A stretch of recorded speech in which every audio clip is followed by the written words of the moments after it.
Welcome to the Urban One 2018 show with your host, Wayne Johnson, the talk show dedicated to uplifting and motivating individuals from all walks of life. Each week, we have the privilege of hosting incredible guests who provide incredible insights on a diverse range of topics, from local influencers to esteemed regional and national figures. They will share their experiences and wisdom to ignite positive change in our communities. Get ready for another captivating episode of the Urban One 2018 show with your host, Wayne Johnson. Let's embark on this journey of inspiration together.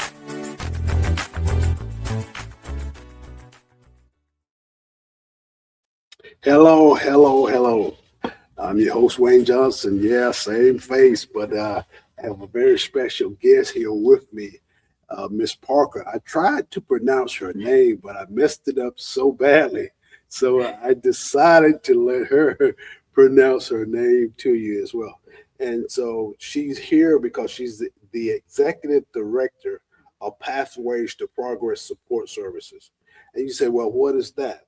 They are a 501c3 organization that serve individuals that are looking to improve their skills to make themselves employable. So when we got our youth, 14 years of age and up, looking to get a job, to come into the market, to be employable, to have an edge up, to be able to secure those positions and things that they're trying to accomplish in life. And so, Ms. Parker, would you, how you doing today? I'm glad to have you on the set. Yeah, talk a little bit, introduce yourself and give us a little briefing there. So my name is Obreonne Parker, and I am the Executive Director of Pathways to Progress Support Services. It is a new program that we are starting up on the north end of Century, or Florida, I want to say, but we also serve the kids in Alabama and youth, young adults, everyone in Alabama that needs help being employed. Yeah. And so when she was talking about it, I said, well, man, that's pretty good, because why we talked about earlier about, say, hey, if you want to go get a job with whatever major company, it would be a good thing to go to their website and see what they are offering, use probably some of the terminology that you could use that terminology when you go do your interview or whatever, or either you can see some of the stuff that their dress codes and how they're looking, what they're looking for, because all that stuff comes down from corporate, from headquarters. Exactly. And so when we do that, we just begin to get an insight and a step up on things that we're trying to accomplish to make our youth more compatible. Mm-hmm. Correct. Exactly. And then she used that term, the north end of town. I said, like, north end. She said the north end of Florida, is Kevin County and Century. Yeah. So wow, that's great. So we got 5 questions and things that she wanted to ask.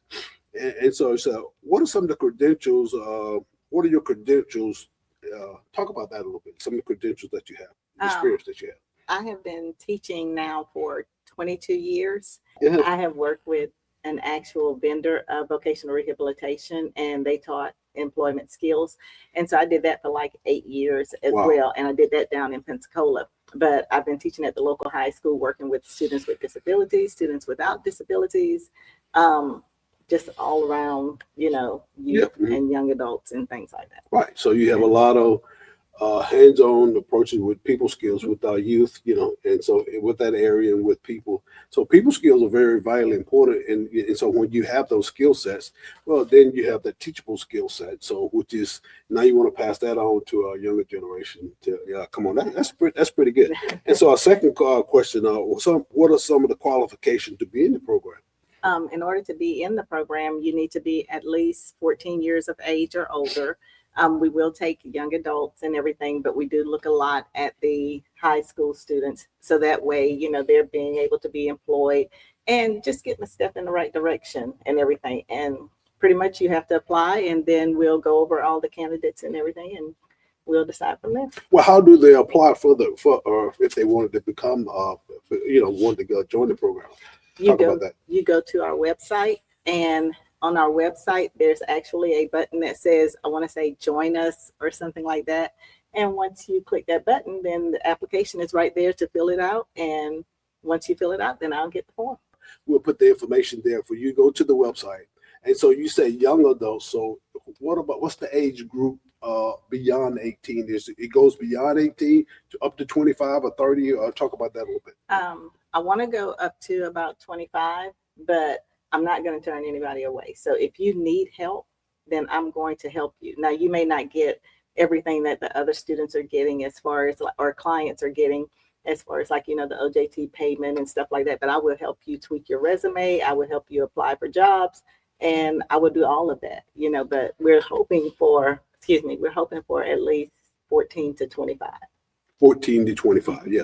Tweaking your resume, giving you the skill set to write a resume, and then, and having the ability. So, so when you were there teaching them, you would be question and answer hands-on sessions. Like if they're coming in to interview, you would do a live session for us, like if they were at the job site. Exactly, do mock interviews. Mock interviews, telling them how to sit, and all of that. So you go through all that. So when they get there, it'll be a little bit less pressure, but you still may be a little nervous, but you're going to have some idea of what to look for, body language from the person that's interviewing you, and then have have some skill set and knowledge and foresight on what's taking place during the interview. Exactly. Wow, that's pretty cool. That's pretty cool. I can talk a little bit about my colleagues. Yeah, go ahead. Talk a little bit about your colleagues. It's not just me. It's also, I have a colleague that's going to be helping me, and she is also very well versed in education and things like that. And she has been, I want to say, in education for over 10 years. Yeah. She just received her real estate license. So, they'll have the opportunity to learn about all of that. And she's also with the ESC, Exceptional Student Education. So she's worked with students with disabilities. She's also worked at the vendor program as well. So, we are very qualified for this. And then we're also going to get with Dr. McCorvey. And what she's going to do is come in and help our young people with post-secondary education. So, giving them the opportunity to look at different colleges and different opportunities that you have after you graduate. Wow. So that's awesome. And let me ask you a question going back. What sparked you and your team or to move forward in this area? The reason I decided to move forward in this area is because of the simple fact I've been doing this for 8 years, and I've been going to Pensacola to actually do it with another company that I was working with, another vendor.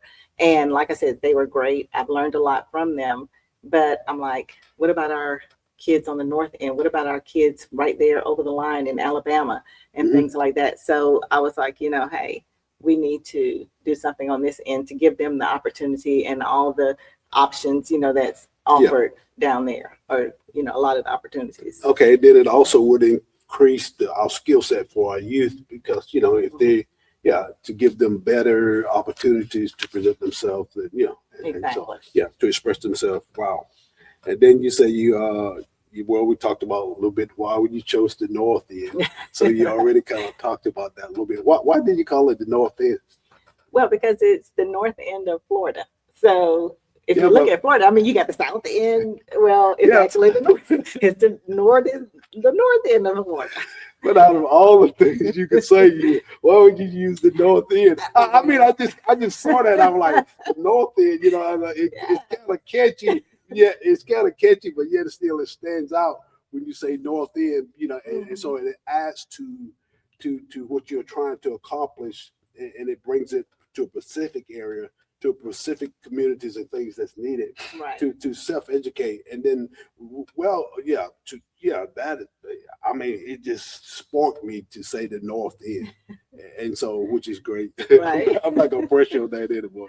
But talk a little bit more about the training. Once they go to your website, they sign up, talk a little bit more about what the format of the training going to be, the time frames and stuff like that. Okay. So once they go and they actually sign up for the program, and they're selected, because we're going to go through each candidate, and everything to make sure that, they're qualified for the position or as a candidate, a client. Yes. But what we're going to do at that point, then you'll do 2 weeks online of pre-ETS, which is pre-employment services. And that includes self-advocacy, work-based learning, work readiness, post-secondary, all of those things that you need, job seeking and everything. And then we're also going to add in budgeting. because that's very important. exactly, you'll be surprised how many kids, young adults, that need to know. Tell me about it now. We're gonna talk about that budgeting in a minute. Exactly, how to budget. But then after that, what you're going to do is we're going to bring you to the center once we finish with that portion of the online training, which would last about 2 weeks. And then we'll bring you to the center and we'll do about 2 weeks there teaching you hands-on job skills. So in that area, we'll learn things about sorting things. We'll learn more about budgeting. We'll learn how to count money. We'll learn about food prep. We'll learn about networking. And I have actually some students that's going to volunteer and come in to teach how to make decals and stuff like that. So it's going to be a lot going on in that center. I'm hoping to get somebody that does woodworking so that way, we can offer that as well. Wow. But yeah, we're going to do as much as we can to help them be successful. I heard you say bring them into the center. Talk about where the location of the center is. The center is at 16 Hattis Boulevard in Century, Florida. And we would love at some point to be able to provide transportation. Right now, we're, just starting out, so we can't provide transportation right now, but we're hoping to expand and get to the point where we are able to provide transportation, because you have a lot of parents that work and, transportation seems to be a big thing for our kids as far as and I know especially I have to go back to the Century area, the North End, but, just kind of getting down to Pensacola, getting, to those areas, they just don't have the transportation to get there. And especially, like I said, you have parents that work all the time. It would be like me with my children, I couldn't just stop and say, okay, hey, I'm going to take you to this program. No, I have to go and make sure that I can get these bills paid so you have a place to lay your head. I got you. It's one of those things. And so the Zoom training would be you would have access to Zoom and the computer. And so here it is, you still need internet. And so sometimes, if you don't have that, well, most time you can just take your phone. If you got your phone, you can hotspot off your phone and use the internet. A lot of people don't know that. Just hotspot off your phone, because you can take that service to your tablet or to your laptop. Right. And it'll give you what you need to do what you need. If you don't have internet access at home, you still got it because you got your phone. If you got your phone, a lot of them have their phones. Yeah, they got their phone. So hotspot off your phone. So I use it all the time when I don't have a great internet connection. Exactly. Yeah, so you use hotspot. Exactly. So let's go down for a portion. When would the program start, and talk about the start date of the program? So we have an official start date of January the 17th, but we're going to base it on how many clients we are able to get. So I would love to have at least 10 clients, because I want to bring it when I bring them into the center. I wanted to be able, to be more effective. So that way we're doing 2 per station, and they're getting more of that hands-on than bringing in a big old group, and then it's not as effective as it needs to be. So that's what I am hoping for. And then, like I said, you'll be in the program for 10 weeks, because you'll do 6 weeks of on-the-job training. That's where we put you at an actual job site, and you actually start working, and we do pay you for that portion of it. Oh, you pay them for the 6 weeks that they work at the job site. That they're working at the job site. So you have to go through everything to get to that part. Who chooses the job site? You guys? We choose the job site. Right. And then, so you got 10 people. So you would, when they would go through that program, you would put them at 10 different locations. Well, some not 10 different, but different locations. Location or whatever. They will be like that. Maybe 3 at the same location. Right. Exactly. And so the progress. So once they're at that site, so you would be there talking to the supervisor or whatever to get feedback on how they're doing, for how they operate, with people and how they're doing their job. So and we will also monitor them. We'll stay there with them to start out. So if they're having trouble, learning how to stop things or learning how to do this, we're going to be right there. With them, right there. Okay. We're teaching you how to do this, and then once you get to that point, then we're going to kind of step back a little bit, and we're just going to come in and check on you from time to time. And they'll do that for 6 weeks. And after 6 weeks, if the company wants to hire them, they can. And if they choose not to, then, they don't. But we will still work with them an additional 2 weeks to help them to continue to apply for jobs. Now, after that, we're going to try to start, rolling in new people and things like that. But we don't want to just turn you away and say, okay, well, you didn't get the job. You're done. You still want to follow up this or follow exactly. this. Exactly. So as far as the pay, they would just get like minimum wage, or how does that work? It's probably going to be a little bit less than minimum wage, you Okay. know, and things like Because you're in that. training. Yeah. Right. But let me ask you this question. Does these credits go towards any college prep or anything later on in their educational careers? I mean, I know they're going to get certified once they get a certificate, something that they finished the class, right? Well, they'll get a certificate saying that they completed the program. Now, as far as like your high school stuff and things like that, you know, or college credits, we are not Certified to do that. certified to say, you know, hey, you're going to get this or whatever. So yeah, But you could put it on. You could put it on your resume. You can definitely put it on On your your resume because resume. you're going to have all these You said- skills yeah, that yeah, we're you said, doing. yeah. So you're going to have. So yeah. So wow, that's great. Yeah. And then how do you expect to fund your program? Well, we really have to write grants and hope for donations and things like that, because that's what we have to seek in order to fund the program and to keep the program going, because we are nonprofit. So that's the only way we will continue, you know, be able to continue to help our youth and everything.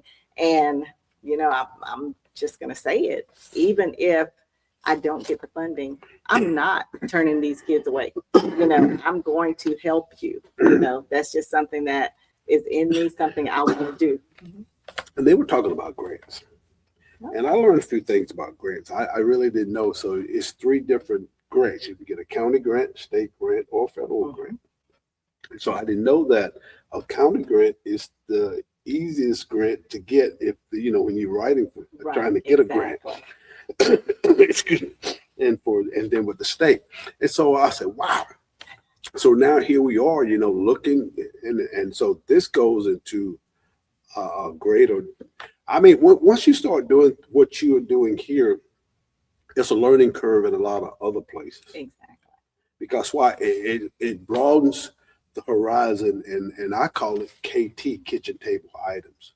So what you're doing here is kitchen table is back to the family, it's back to the home.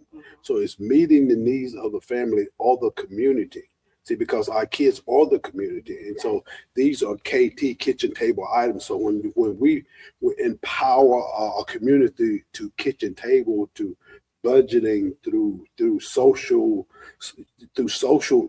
I mean, it really is social issues, because you're teaching people, you know, conflict management, because you're going to be interjected with a lot of people. So it's going to be some conflict. So you're getting conflict management. And so now you're learning how to deal and how to be in control of the situation when you see a situation that's going a little bit haywire. So now it starts at the kitchen table. So now the decision that, hey, I want to do something with my life, I want to do something for my community, it's back to the kitchen table. And so when we train our youth from that perspective and we build strong youth, well, we build an everlasting community, because why? It always replenish or repeats itself. The cycle always keeps going, because kids are always going to be born, you know, and so we always going to be getting older. So now when we learn these skill sets about grant writing, about, you know, going to the employers, being hired there, coming in, making relationship with them, that makes you guys more credible. Then it makes the community more credible, because why?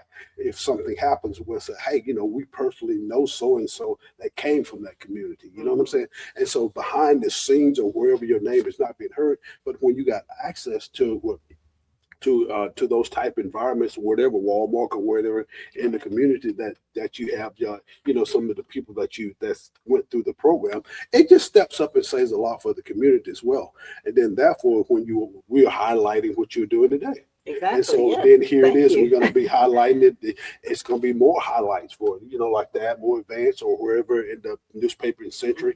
And so then we was talking about when that, how to take these type things, Facebook, Instagram, you know, LinkedIn. So we begin to put all of these things out here. Then we'll begin to do shorts and reels about what you're trying to accomplish. And then you take those shorts and reels, and then you give it to the youth, because that's what they do, shorts and reels. And so you take that, and then all the people that you know 20 people, I know 20 people, and and everybody else. So that's 20. That's 100 people. So you take those links and give it to that 100. They give it to their 100. Come on now. And so here you is. You create a network of engagement, a network of education, and showing them that, hey, we want to do something fresh. We want to do something new. We were reaching back out to our community, and we're just trying to help our youth understand that these things are so needful in our community. And you could call it, we already call it on-the-job training. But so great, it's just so great. And so grant writing, going back, creating another opportunity for transportation to bring our kids. And so the location is in Century. And so once it begins to, will it be in any other location if more of your students or somewhere closer to, would y'all be, open to how would that work? Yeah. Yes, we definitely want to expand. We want to be able to serve a larger population. Right. So yes, we are wanting very much so to bring it to different areas. Maybe if we can get a building here or something like that we can actually use, and hey, we can come here on these days and we'll offer it here. So maybe some of the clients can actually walk to the center instead of, if you can't get transportation, then hey, you can walk right here or something like that, or somebody can drop you off. Yep. Great. Yeah. So yes, so we have, let's do just a little quick review. And Ms. Parker here, she's the Executive Director of the Pathway to Progress Support Services and 501c3, and they're bringing some great assistance to our youth 14 to 25. And like you said, if anybody above 25 needs some assistance, she will not turn you away. And so these are some key tools that's needed in our toolbox to begin to help us be, get into the job market, to understand. And then like she said, she do mock interviews. So you'll be there put in a pressure situation, sitting there before your peers, and you'll see what that feels like, and you'll be able to answer questions more calmly because you've been in that underneath that pressure in that environment before. So you can be able to think, and then that way we talked about, and so they're going to be teaching and training and using some other resources and other people to cater to our needs in Northwest, the North.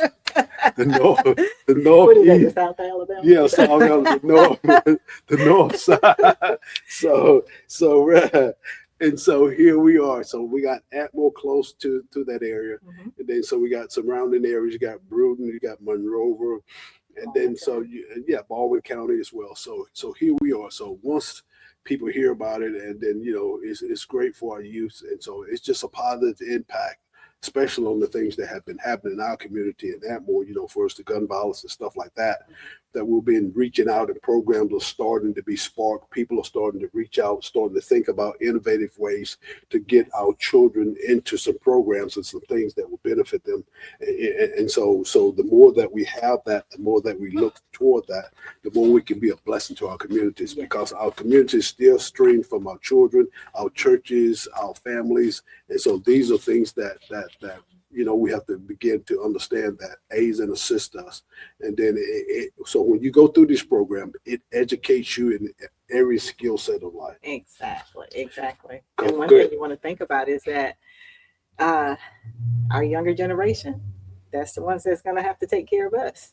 So you want to keep that in mind. And as long as you're training them and helping them and empowering them, then hey, you know what you're going to get when we get older and stuff like that. I'm not gonna say I'm old, but when we get older. So Gen Z, Exactly. And so we talked about another interview I did with a friend of mine. We talked about 5 generations. You got the baby boomers, millenniums, Gen Z, Gen Alpha, and so you got 4 different mindsets and 4 different belief systems when we coming through these 4 generations. Right. Yeah, and so here we are, Gen Z. So now, we're looking because from the baby boomers, I'm a baby boomer, so from the time that they're started up until now, things have drastically changed, for us, how you make money, so now I tell people, improve your computer skills. It's not an option, it's mandatory that you do that. Yes. And so most times you can do that through your phone and begin to do YouTube, self-educating or self-training through YouTube. Exactly. And now AI is here. And what I was telling a lot of our people, train yourself in AI. Yes. I mean, Yes, so because I was it's here. talking to somebody the other day and I said, well, you got a subscription to AI. It's $7 a month. You can get the basic AI. Then you can upgrade to the $20 plan. I said, well, hey, get two people together and get it $10 a month. And that way you're not going to use it all the time. Exactly. You can get 3 people. Mhm. And so that way you can take and use that tool and start to give you information and insight. Yes. It's only Google on steroids. And so when you go there and it's the basic and it asks a question, it gives you a scenario on where you want to go or where you're going to start a business plan, how to write a business plan, how to do whatever you're trying to do. It's just another friendly, faceless face Exactly. that you can ask to get a general idea and then follow up to make sure the information that you're getting is correct. And so still reach out to somebody because they say AI can't change the sync out, but you're still gonna have some people to do that. Exactly. And so I'm excited. So this is very powerful. So we thank Ms. Parker here. We thank you with closing words. We actually close out. And what would you say? What would you say to a young person? What would you say to your 14-year-old self right now if this program was if you were hearing about this program, if you were 14 to 25, what would you say to yourself? I would probably tell myself, my 14-year-old self, hey, you really need to start getting involved in things. This is a great opportunity and you're going to get the hands-on experience and it's going to put you a step ahead of somebody that does not do it. So, you have more doors that open up for you compared to someone that says, hey, I'm not going to do that. I'm just going to sit here and do nothing. But no, that's not what we're looking for. We're looking for, hey, I want to do this. And that's what we want. We want candidates that come in and say, this is what I want to do. If you're not sure, then, just wait a minute.